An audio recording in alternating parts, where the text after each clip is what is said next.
3:06 on a Friday, and I got a special guest here in the studio. Number one, he's my state representative. Davy Carter is here, and I got all kinds of respect for this guy. I got to tell you, he did a great job in 2011, dealing with some very complex tax issues. He kind of went nose to nose with the governor a couple of times, and the governor blinked. He blinked, and I love that. Love that. And then, of course, John Burris was really involved in that as well. He's kind of stepped back a little bit, let some other people kind of take over some. I'll have him on in the future sometime, and we'll talk about why that has been. But let's get back, and now I can look at State Representative Carter and call him Speaker. So, Mr. Speaker, how are you today? I'm good, Dave. It's a pleasure to be here, and always enjoy visiting with you, fellow Cambodian, and you always know where I stand, don't you? Absolutely, never a question. He kind of gets tired of hearing from me sometimes, but anyway, let's talk about what occurred yesterday, because it was a huge day. First of all, talk about the historic significance of being the first Republican speaker in 138 years.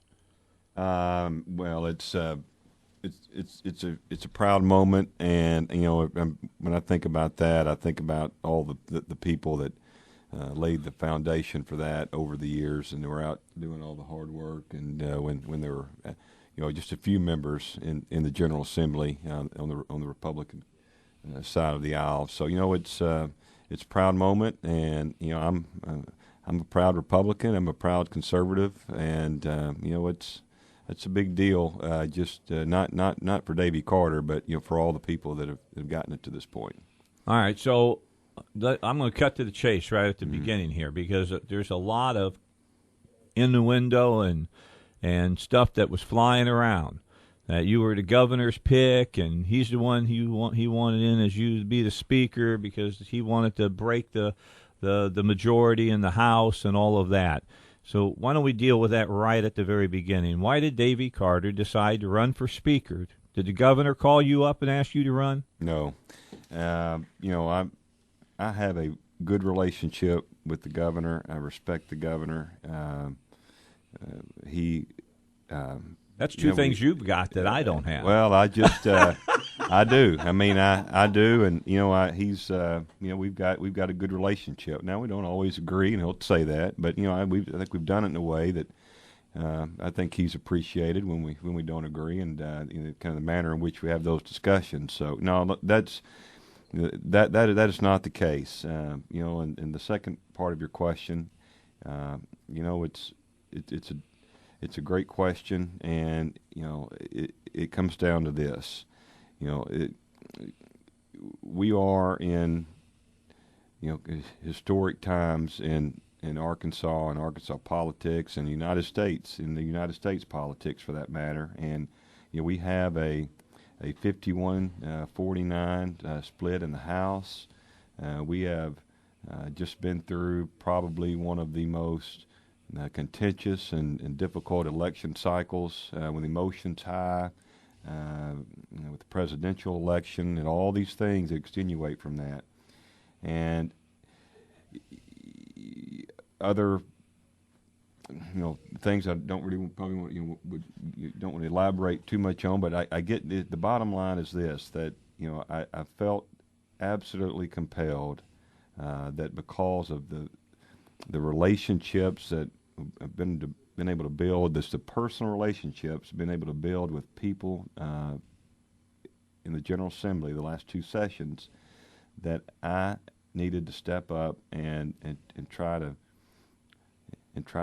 lead this the House of Representatives through some difficult and trying times. And I think it's going to have to be somebody that can stand firm on the principles, but also recognize we need to try to build a consensus. I don't think anybody wants to show up at the Capitol every day and get 51-49 votes all day long. And well, some votes are going to take 75 votes. You're going to have to find 24 Democrats to go along with what you all want to do. Absolutely, and so that's where we are. And I'm not saying that I'm the perfect person for it. And I'm not saying I'm not going to make mistakes and that I will always be right, but I just sincerely feel that I just that I needed to step up and tackle the challenge. And there's a lot of good people there. There's a lot of good Republicans. There are a lot of good Democrats. There really are. And we're going to work through this. And I want the people of the state to know that we're going to show up, and we're going to do our best to for the citizens. And I don't want up there bickering and fighting all the time. I mean, it's one thing that every man, every woman has his or her vote, but let's play by the rules. Whatever we have rules. It's just like the law. We have statutes that are house rules. We're gonna go by these rules, and we're gonna vote, and we're gonna try to take care of business. So that's a long answer to your question, but it's complicated. But generally that's where I fell down to. Well, I asked this question of David Sanders and Alan Kerr and several other people I've had here on the show since the election. But you're right; it was very contentious. There was a lot of mudslang, being slung around, and the governor helped finance a lot of that. And how is that going to play out? How does it play out? How does the governor step forward and act like he wants to play with the majority now? Well, that's probably a better question for him. He won't answer me, so that's all right. But that's where I think. Look, it's just like life in your family or at work. I mean, everybody has talents, and everybody has a role in whether it's government or your job or your household or your church. And I feel like I'm hoping that I can help facilitate some discussion. And maybe I can't, but I'm going to try. And I'm confident that we can. I'm hopeful. I'm very hopeful that we can do that. So reality is there's 51 Republicans in the House, and there's a big majority of Republicans in the Senate. So, I think we'll probably have some pretty sincere conversations along the way, with the governor, even when he disagrees. I mean, because we're at that point. I mean, it is what it is. I mean, we're going to have to sit down and work this stuff out. And it only takes 51 to override him. I understand, and does he understand that? I'm sure I haven't had that discussion with him, but I'm sure he understands kind of where the political landscape is. So when you put all that together and you think about where we are and who's up there and all the dynamics, and you follow Arkansas politics closer than anybody. You know how we got to this point, and what it's going to take to deal with all this stuff coming to up. Move forward. Yeah, right. There's going to be it's going to be tough. It's not going to be an easy. It's going to be more of a slog than a walk in the park. I would think you would agree with that. I think the way some of the committees ended up and the numbering on the committees, and I think we've got two overriding issues. We got health care and Medicaid and tax reform, and those two will come squarely head on at some point in the session. And I may be wrong, but anything other than that's probably going to be secondary. And that will drive not only that debate, but it'll probably extend to other issues too, as how things work through the system.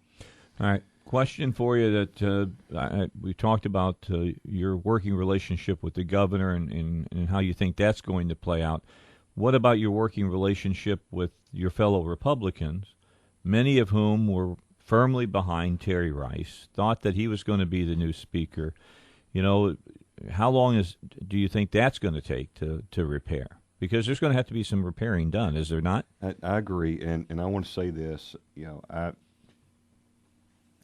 I have nothing but respect for Terry Rice. He is one of the best person I've at the Capitol, and he's a good man. And have nothing but respect for him, and I think that's pretty evident by everybody in the Republican caucus. This is we went through a speaker process. We have two candidates in the majority party, and the entire assembly, General Assembly votes, and the majority, the majority picks the speaker. But I am absolutely convinced and confident that we're going to have no issue. It may take a week or 2 weeks or 3 weeks, but we all have the same fundamental conservative principles, and we're all working towards the best, the same general policy agenda. So there is no policy feud or no ideology. I mean, it'll all work out. It's going to take some effort by a lot of people, including myself, and I'm started that today. So that's not going to be an issue. How about the groups? And last question on all this kind of rebuilding and things within the party. But there was a lot of people that got behind the conservative movement here in the state of Arkansas. Did a lot of the leather work for a lot of these candidates, walking and things of that nature. What do you say to them? I mean, they're looking, until you, Mr. Speaker, what they see. They see a man who's a Speaker of the House who got a majority of Democrat votes, got probably a minority of the Republican votes, and they go say, oh, my God, I've been working towards a conservative majority, and now what's this all about? You want to delve into that one? Yeah, sure. Hey, well, here's the short answer. There is a conservative majority. There is no difference in policy and in that. It is, I think all of this talk about that the Republican Party is, whatever you read that there's contention or, it's not about those things that matter that you're referring to. It's not about moving the policy agenda a different direction, because I'm absolutely convinced that we're going to have some minor differences amongst the caucus, but we're all conservative Republicans. There is no break there. So there's a big C on the football, and you're going to move it down the field. Absolutely. And you look at my voting record, and I've got one of the most conservative voting records in the entire House. So when we have these my boss says the kind of proof's in the pudding. I mean, I don't, if I haven't earned that confidence at this point, I don't know where I went wrong.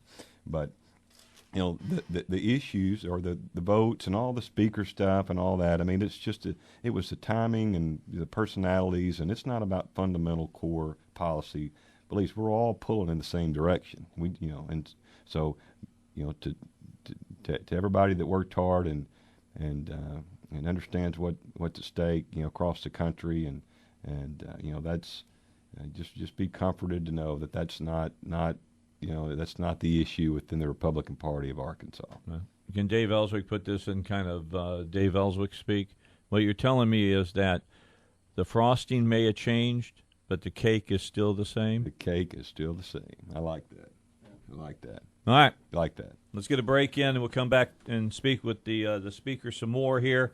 Don't forget about the PI.